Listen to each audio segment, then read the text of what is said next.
Hello friends, এখন রাত 11টা বাজতে 10 মিনিট বাকি। বাট আমি একটা ছোট্ট ব্লগ নিয়ে তোমাদের কাছে এলাম, যে দেখানোর জন্য একটা জিনিস। ঠিক আছে, তো তোমাদের কাছে তো সব কিছুই শেয়ার করি, তো কমপ্লিটেড একটা জিনিস তোমাদের কাছে দেখানোর জন্য আমি এলাম।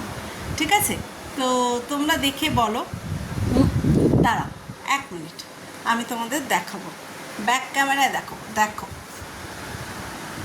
দেখো, কত সুন্দর নিখুঁত কাজ, কত সুন্দর নিখুঁত কাজ।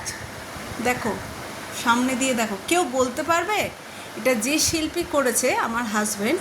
ঠিক আছে, খুবই সুন্দর এই কাজটা। যার যার ঠাকুরের অঙ্গরাগের দরকার, প্লিজ যোগাযোগ করো, কারণ আমার হাজব্যান্ড এটা প্রফেশন হিসেবে নিতে চায়, এবং এইটা প্রফেশন হিসেবে নিলে মনে হয় ও যেটা করতে ভালোবাসে সেটাই যাতে ও করে। বুঝতে পেরেছো? ওর এইটা শখ, এটা খুব ভালোবাসে। ঠিক আছে, তো সেই জন্য যার যার করার মানে করাতে চাও নিজের ঠাকুরকে, দেখো সামনে দিয়ে আমি দেখাচ্ছি জগন্নাথকে কত নিখুঁতভাবে করেছে। অপূর্ব অসাধারণ একটা কারুকার্য। দেখো সুভদ্রাকে দেখো, অপূর্ব নিদর্শন। তারপরে দেখো বলরামকে দেখো, দেখেছ কি সুন্দর, অপূর্ব না? তো সেই ক্ষেত্রে মানে যত দেখছি চোখ ফেরানো যাচ্ছে না, অপূর্ব।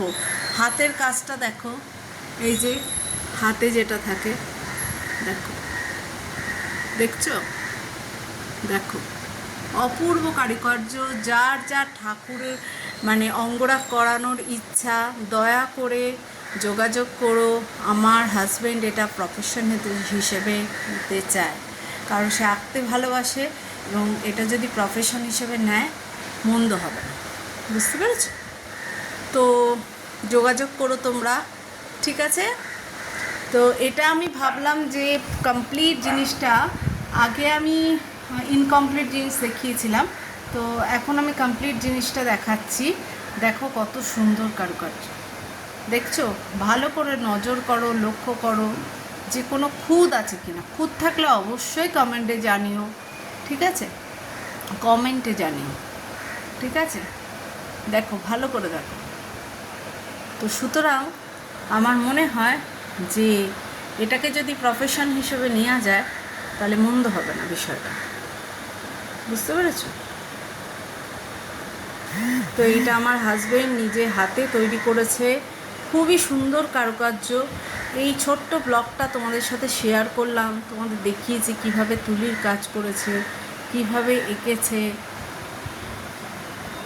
দেখো, যদি কোনো খুঁত থাকে অবশ্যই জানাবে, অবশ্যই জানাবে। আগের ফটোটা আমি তোমাদের দেখাতে পারিনি, কিন্তু এখন দেখো, দেখছো? অপূর্ব অপূর্ব, মানে মানে কি বলবো, কিছু বলার নেই। আমার হাজব্যান্ড কিন্তু কোথাও শেখেনি, এটা গড গিফটেড। ঠিক আছে, আমার দিদিও খুব ভালো আঁকে। তো যাই হোক, আমি এই জিনিসটা যে করেছে হাজব্যান্ড আমার, তো খুবই ভালো করেছে। তো সেক্ষেত্রে আমি বলতে চাই, তোমাদের যাদের যাদের মনে হবে যা অঙ্গরাগ ঠাকুরের করানো উচিত, তো তোমরা অবশ্যই আমার হাজব্যান্ডকে দিয়ে করাতে পারো, চোখ বন্ধ করে। ঠকবে না, এটা জান। ঠিক আছে, তো অবশ্যই অবশ্যই অবশ্যই জানিও কি অপূর্ব সুন্দর কারুকার্য। শুধু দেখো, চোখ ফেরানো যায় না। ভগবানের অশেষ কৃপা না হলে এটা হয় না, আমি এটা মনে করি। ঈশ্বরের জগন্নাথের কৃপা না হলে এটা হয় না। জগন্নাথ নিজেই সেজে উঠেছেন, নিজের অঙ্গ নিজেই অঙ্গরাগ করেছেন, এটা মনে করি। আমার হাজব্যান্ড বলেছেন যে আমি জগন্নাথকে ডেকে ডেকে করেছি এই কাজটা, কারণ কোনো ভগবানের কোনো কাজ করার সময়, বা যে কোনো ঘরের কাজ বা যে কোনো কাজ করার সময় তুমি যদি ঈশ্বরকে স্মরণ করো, আমার রামকৃষ্ণকে যদি স্মরণ করো, তাহলে মনে হয় সেই কাজটা অনেক ইজি হয়ে যায় এবং অনেক সুন্দর হয় জিনিসটা, এবং সফলতা আসেই। তো সেই জন্য এটা ভগবানের দয়া যে জগন্নাথ আজকে মানে কদিন পরেই রথযাত্রা, তো রথযাত্রা কদিন পরেই না, বুধবার মনে হয় রথযাত্রা। তো রথযাত্রায় বুধবার না শুক্রবার মনে হয়। তো রথযাত্রার সময় এই জগন্নাথ নিজেই সেজে উঠেছেন, তো ওনার পুজো হবে। তো আমার এক হাজব্যান্ডের বন্ধু দিয়েছিলেন, তো সেটা সুন্দর করে সম্পন্ন হয়েছে, তো আমরা খুব খুশি। ঠিক আছে, তো যাই হোক, যার যার দরকার বলো, চোখ বন্ধ করে ভরসা করতে পারো যে উনি এটা কমপ্লিট করে দেবেন। তো জয় জগন্নাথ বলে আমি ভিডিওটা শেষ করছি। ঠিক আছে, সবাই ভালো থেকো, রেখো। ঠিক আছে, আর কিছু বলার নেই। জয় রামকৃষ্ণ।